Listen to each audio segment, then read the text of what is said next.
کہا جاتا ہے کہ منگول کمانڈر نویان جب ایک شہر فتح کرنے کے بعد گلیوں بازاروں سے گزر رہا تھا، وہاں موجود کچھ لوگوں کے ہاتھ پاؤں کاٹ دیتا اور کچھ کو معاف کر دیتا۔ منگول فوجی لوگوں کی گردنیں دبوچ کر نویان کے سامنے لے آتے، وہ اپنے مشہور انداز میں ان کے جسموں میں خنجر گھونپتا اور آگے بڑھ جاتا۔ اچانک وہاں ایک آدمی نویان کے قدموں میں گر کر چیخنے لگا۔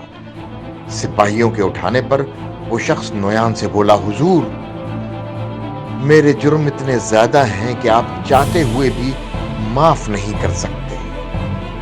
میں نے لوگوں کو لوٹا، ستایا، برباد کیا، آپ تلوار سے میری گردن کاٹ دیں۔ نویان 1 منٹ کے لیے رکا۔ باچو کے ڈھول بجانے پر اس نے آنکھیں بند کی اور کچھ سوچنے لگا۔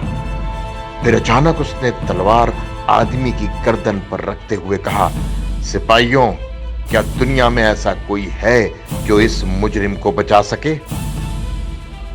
سپاہی بلند آواز میں بولے، ہاں، ایک جگہ ہے۔ نویان غصے سے، وہ کون سی؟